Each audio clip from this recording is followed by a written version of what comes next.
Well, we're going to start off here with a little bit of sad news Yes. in the UFO report, because I found out about this right before the show. And I sent you the information. I know you're not that familiar with it, so I'll kind of take this from here. John Edmonds, former guest on this show, and I did not know this. He is mainly known for owning the Stardust Ranch in Arizona, where it's alleged that he hacked up a couple of alien greys with a ninja sword. Well, found out he passed away February 27th. Now, I don't know what the cause was, okay, but I do know that there is a celebration of life coming up on April 28th, which would have been John's birthday, his 64th birthday, or 63rd birthday, pardon me. And this is a weird one because it didn't seem like too many people within the UFO community actually knew this. And he was a podcast host. He was somebody who had been on numerous documentaries, claiming that there was aliens coming to get him at all times. Some were good, where they would sit down and have a meal at the kitchen table with him, and others that weren't so good, then he would have to bring out the old ninja sword and start doing his best chopping right there. Famous words from John. You got to take him off at the head. You just have to. That way, the greys, they can't vanish. They just sit there. Allegedly, he had sent a body to a university, but somehow it just didn't make it. Now, he had a lot of critics saying that he was making up a lot of these stories for a little bit of publicity. He had his Stardust Ranch on the market for quite a while. There was never made any mention whether or not he actually sold it, but he passed away. So, I mean, it's going to be very, very interesting. I know this has caught a lot of people off guard. It really has. Like, even, when you click on his, memorial page, there's a lot of people on there who are like, I didn't even know he had passed away. Didn't even know. But apparently he's gone. Had a good handlebar mustache. Nice man. Very nice. Quite honestly, in my final days, I probably would want to vanish from the scene a little bit and just spend more time with my family and my thoughts and so forth. So it was a good chance it was his choice to be in that state and so forth. No, we totally get it. Totally get it. But I mean, I don't know, man. This one just seemed to slip through our fingers. Slip through our fingers. And it happens. It happens. But God bless him. God bless him. Maybe he get to bring his sword to the other side too. Yeah, I don't know about that. Definitely have to have a peace string around the hilt. True. Very true. All right. Let us move on to our big stories of the night with the fedora wearing Jon Hudson. Apparently, there was a video from 1979 that caught a Tic Tac. So this is really cool. So this is from June 18th, 1979. A military pilot whose name I'm going to annihilate, Giancarlo Cenero. I do apologize, sir. Returned. Say again? Giancarlo? Giancarlo? Okay, that one I'm good. What about the last name? What's your guess? Let me find it here. Hold on. It's CECC. Oh, that's Giancarlo. So you gotta be in sports, man, to get names like that. That's Giancarlo. It looks like Ciccone. I never thought of that, dude. That must have been a nightmare. Giancarlo. Sports and hockey. Woohoo, boy. Yeah, I'm good from now on. Oh, anyway, so sorry. Anyway, so he on the back. Yeah, no, you should. So he went to Treviso Air Force Base, Italy, in his G91R fighter and his GR1R14 group of the 2nd Air Force Fighter Regiment, completing a reconnaissance mission. Suddenly, the radar center TV recorded the presence of an unauthorized intruder on the radar screens, and it instructed him to approach the unidentified aircraft that had entered the restricted area. Luckily, he had a camera on the plane with him with unused film, and when he began to fly up to the unidentified object, he turned on his camera. He approached the UFO from a distance of about 70 to 80 meters at about a speed of about 300 knots, or roughly 400 to 500 kilometers. And essentially, this what was published is a still photo from that film that has been cleaned up and the film's been restored and so forth. And man, I've never seen a Tic Tac myself, but I gotta say, this looks like it could be certainly in the family. Really? Do you think it's real? This one, yeah. Actually, the thing is it for this? I don't know. For me, like, I would really need to see the film to offer any kind of really confident opinion. But just an initial pass of it, let me put it this way: I would be surprised if this is completely fabricated. Now, that doesn't mean that what was photographed was really, from another planet. But I do believe that something was, there's every indication that there was actually an object recorded on film. Okay, so how did this video get out there? Do we know? Well, essentially, my understanding is it wasn't going to, and essentially, if I'm trying to remember correctly, and I'm looking it up right now, I think, as is usual, I think someone had to pass away. If I'm remembering correctly, let's see here. Nope. Oh, that's interesting though. It left a blue trail. That's fascinating. Huh. That's an odd So diesel engine. Definitely read the article, because it includes a lot more data, like the fact that he actually got 82 frames of the 82 frames of film with the object on the film. That's pretty damn impressive. What I find especially curious is that if he's got that much film and that looks that good, like it's not clear who's been sitting on it. You know what? We'll have to follow up on that, because it's actually not. It doesn't appear to be covered in the article, which is an awfully odd thing to leave out. Because without any kind of chain of authority, what use is it really? Although I guess they do have the authentication of the pilots that were involved. But yeah, I mean, this is.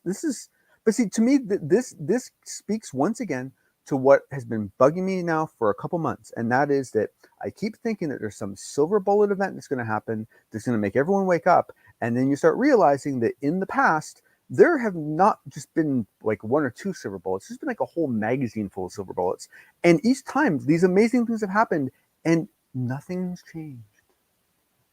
So I'm no longer convinced that there's any event that can happen that will do it. Because, I mean, if you look at some of these events, I mean, think about the stuff over Washington, the Phoenix Lights. I mean, the list goes on and on, where it's like, whoa, like, how did the world not wake up to that? They don't want to. One of the things for me, man, when it comes to this is, why are we focusing now on just the Tic Tacs? Is it just because it's the popular UFO du jour? I mean, can we not get back to flying pie plates of Billy Meyer and and cigar shape? Well, the thing is, though, Dave, is it I do think it's very interesting that if you look at the way the Elizondo kind of group has kind of carved off the portion of the phenomenon that they seem to be focused on, right? And if you look at that, and then you look at what's left, and then you start looking at the different deltas that exist between the two. What I'm almost beginning to gather is that essentially the side that they're more focused on is the orb-derived stuff that seems to be more related to Tic Tacs and so forth.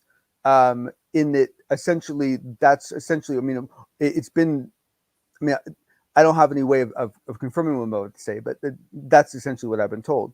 And so to me, it almost seems like there is kind of this focus on perhaps a subset, and why that is, who knows? But the thing is that, and I think this is one of the biggest challenges to this whole topic, is that we spend all this time debating whether it's real or this is real or that. But once you've actually determined that there might actually be contact, you cannot assume that it's one party, right? That's kind of crazy. It's got to be multiple parties, and multiple parties over the decades, right? So, and the chances they're coordinated, maybe a couple of them are, but chances are good some of them were competing with each other, right? Some of them didn't even know each other were here. And so who knows what kind of a mess they could have created. Oh, I understand. But, it's just amazing that after all this time, 1979, Tic Tac video comes on out. Very, very weird. Your position on this, it appears to be far more optional than I thought. Oh, what am I supposed to do, man? What am I supposed to do? I know. I'm just one guy. Just one guy. All right, 2 minutes to go here. Let's flip topics. Yes. Much to do happening in Brazil. Always weird stuff, man, happening in Brazil when it comes to aliens and UFOs. You ever been to South America, Dave? Never. Oh man, I've only been to oh man, I can't remember the name of the city I was in. I've only been to one place, but and I've been to Mexico, but beautiful country, like amazing place. I highly recommend several places you should visit. But yes, Brazil is basically the tweet that came out is cool. It says, "Silence that precedes the storm," and the Brazilian storm is coming. Soon, important politicians and scientists in Brazil will be briefed about UAP, and we hope to start a new revolution in this topic. Please pray for our success. And this was followed by about 3 or 4 more messages that gave a few more details about what they're planning on doing. And he basically immediately pushed back a little bit and said, "Look, I recognize a lot of you people are going to want to talk to us and look at we're doing our best to get so he was already kind of pushing back a little bit on the attention he's getting. Whether that was preemptive or not, I don't know. But I mean, honestly, this is something that I very secretly wish for, that I don't want to admit I wish for, but I do, and that is that you're going to get some other country that just happens to have the right combination of government design and government habitation, like who's actually in the government at the time, that right combination where they can do something really dramatic. And I hope, but I don't know. It's hard to be optimistic.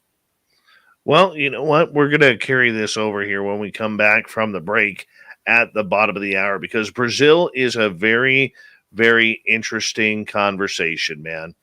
And it seems like there's a lot happening in Brazil, whether it's ET contact, whether it's folklore, like there are landing bases of aliens and towns being attacked by dog-faced extraterrestrials and UFOs all over the place. It really, really is going on. Is it happening? Is it truthful? I know the fedora-wearing Jon Hudson. He loves his science. He loves proof. But this is all about the woo here. The fedora-wearing Jon Hudson, the Unbiased UFO Report, continues on Spaced Out Radio right after this. So stay tuned. We're going to take this home.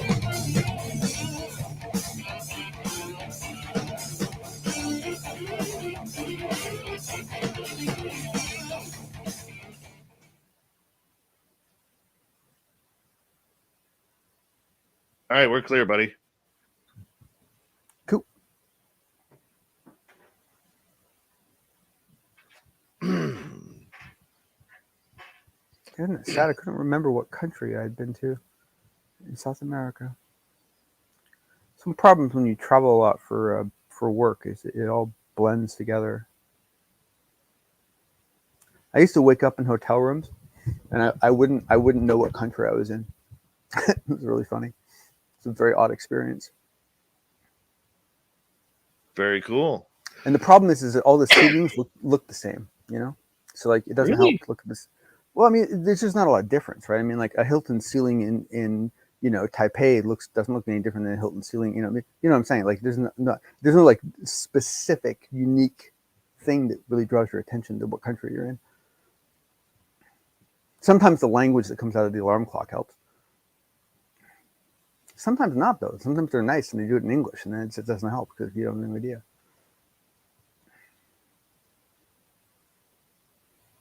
Very cool.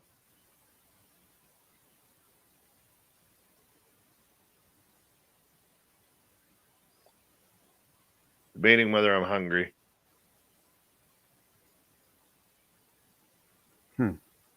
If you're debating it, then you're probably at an optional stage. An optional stage. I'm at an optional stage. Yeah. That means that you can choose to give in, or you can choose to preempt it with a snack, or you can choose to bite your tongue and try to bear through it and enjoy the feeling of emptiness. No, not that guy. Not that guy. I didn't used to be, but I that's one thing I did finally learn how to do in the last couple of years. Is I learned to enjoy the kind of the feeling that like fasting creates, in your body, like that feeling of just being really empty and just being really just being really, I don't know, it's a weird thing. It's a weird feeling, but there is value to it. I get why people do it now. I wouldn't do it all the time. I'm just saying I finally actually understand a little bit why people do it. Yeah, I don't like fasting. I prefer eating. Well, what's funny is I've never been a big fan of it, like just in practice. But what I discover is that when I have complete control over my schedule, I actually end up doing it like all the time without even thinking about it. Like I will slip into these modes where I just eat like twice a day, and I don't eat anything any other time, and so I'll go long periods of time without eating, and I just kind of fall into it naturally. It's a weird experience. Like I'll have breakfast and I'll have dinner, and that's it.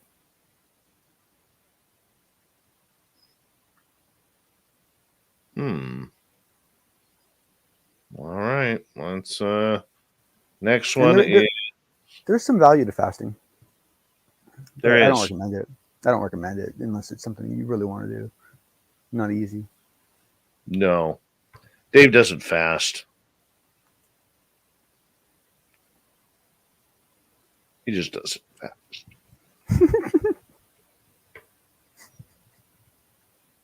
Mennonite Abe. We got to come up with a song for Mennonite Abe. We really do. I don't know which ones, but we'll figure it out. Oh, just as a side note for the crowd, the guy that posted about the Brazil thing posted later that he's leading a parallel initiative focused to brief scientists, mainly focused on Brazilian physicists at the PhD level, and he's planning on doing it in the next 1 to 2 months. So I guess that'll kind of be a follow up to what this is. That's more specifically geared just to physicists.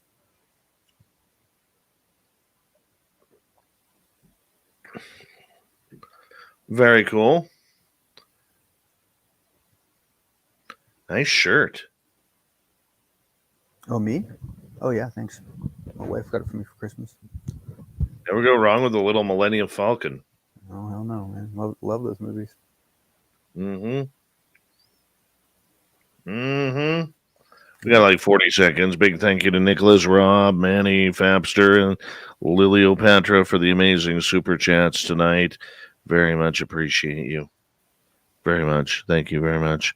Thank you to all our new subscribers who've tuned on in. We've had over 350 new subscribers alone since March 1st.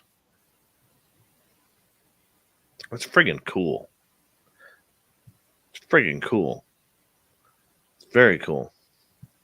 All right, like 10 seconds, dude.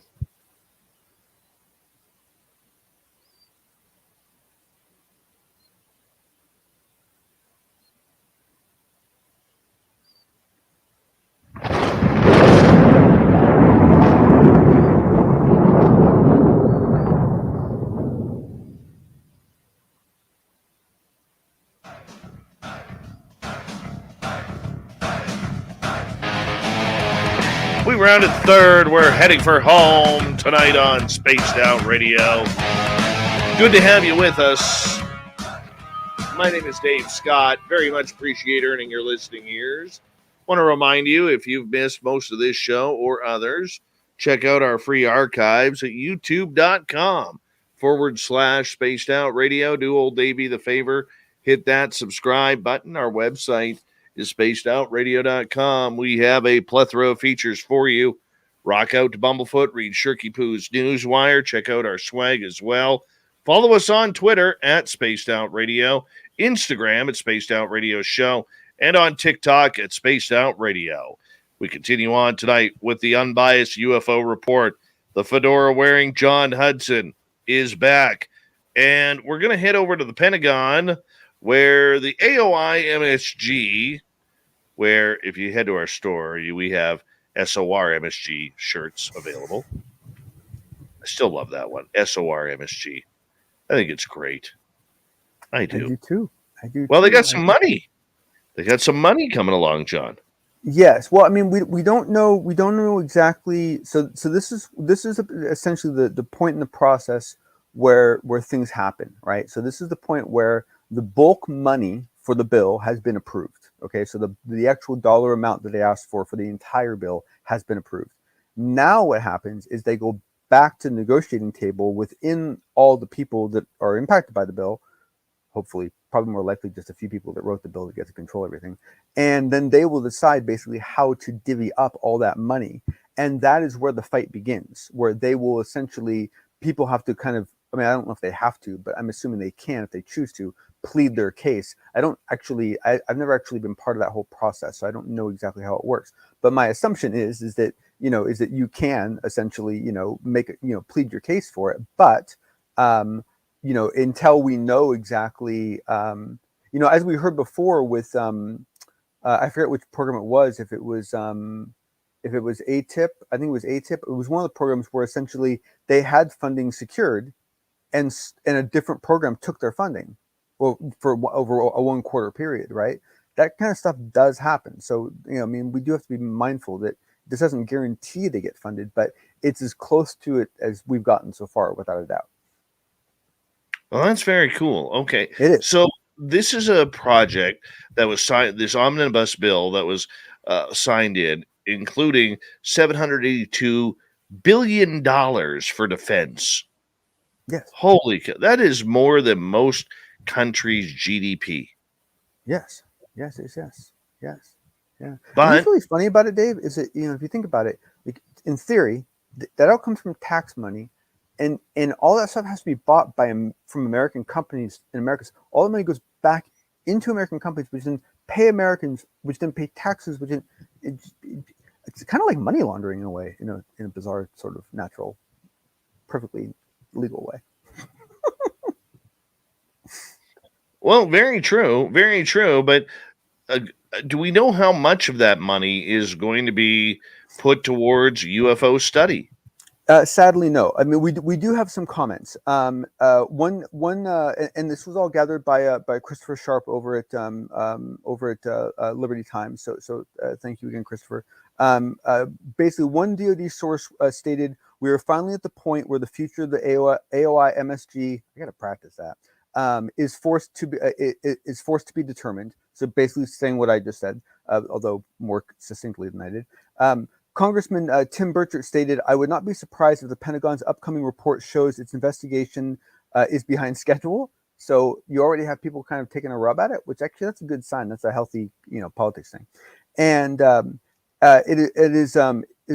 statements were, it's becoming increasingly apparent that UAP may not originate from Russia or China, and suggested within the UAP, UAP preliminary assessment of June 2021. In February 2022, the Washington Post reported that a Russian drone shot down by the Ukrainian forces was a compromise of technology manufactured. And so that's just showing the example that there have been cases where these drones, have been misidentified, and one was proved not to be. So that's a good thing. It goes on to say that President Joe Biden has signed the omnibus bill that funds federal spending for the rest of the current fiscal year, which encompasses money set aside for the new UAP office. And Senator Gillibrand basically, well, actually, hold on, what to say here? They got, so there were a few comments made by other people, and essentially, Mark Warner, Mark Rubio, Senator Kristen Gillibrand, basically all, were in support of this, and this is, this is, my guess is that they will have three goals as far as budget's concerned. They will have a, what can they live on, what could they do some good on, and what do they need to really excel on. And my guess is they will go for A, and they'll get probably B. They're going to get something, but exactly how clean it is and how well situated it is, unfortunately, we do just have to wait and see what happens. Well, you know what? We do have to wait. But here's the big thing, all right, that I think a lot of people are expecting, even people like Congressman Tim Burchett. I think they are waiting for some sort of open transparency report on what is going down with UAP. Now, obviously, being a congressman, he's going to get more information than you and me and Joe Public, okay? But I don't think that, that the public who it was supporting this is going to get what they want. I think there's going to be a lot of cover up with this. We're going to get a lot of hot air balloons. We're going to get a lot of swamp gas. We're not going to get to the juice that we want. I mean, look, just in the previous few weeks, John, there was talk about the fact that they were not going to be releasing any more videos. They didn't deem it worthy for public consumption at, the way that the 3 videos came out. So apparently we're not, as a public, mature enough to see what the United States military and the Pentagon and all of their cronies are seeing. You have no need to know. Actually, the problem, Dave, is it's all you foreigners. See, if they could really just show it to only Americans on the internet, then we could probably show it more people. But we can't control who comes in. Like, there's all sorts of crazy people on the internet. It's very scary. I'm hoping you're sarcastic with that. I really am. We are, but I guess what I'm saying, John, is, and we could discuss and debate this if you want, because we got a lot of time. All right. I think people better be prepared to be very disappointed by the AO MSG. Yes. No. Yes. No. You are. Look. I mean, look. They are going to fight to achieve whatever they can. A bunch of people are going to come down and push them down as low as they can get them to so they can do the least good possible. I mean, there's going to be fights. It's going to get ugly. Yes. I mean, basically what it comes down to is, if you have any expectations, you are going to be disappointed. So just don't expect anything. And you will see there will be some good that comes from it. What that is, I couldn't be the first person to tell you. I really think that in many ways, you almost just have to look at this whole process as all leading to one single thermometer that's basically measuring, how much of the population is ready to accept this, and they just keep letting out flows of information and then checking the thermometer. No, it's not done yet, and then letting out more information because it's weird the way it happens. No, it is very weird on what is happening. But I mean, there is a bunch of people, including when this bill was first proposed by the Pentagon as a solution to solving the UAPTF group, which was a much better acronym, all right, than ASIOMG. Okay. Is that it? Yeah. MSG. No. AOI MSG. AOI MSG. Yeah. But I mean, here's the thing.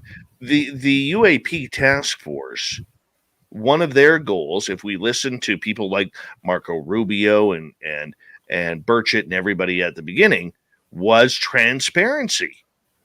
It was transparency on this topic, as long as it did not affect national security We're supposed to be transparent on this topic.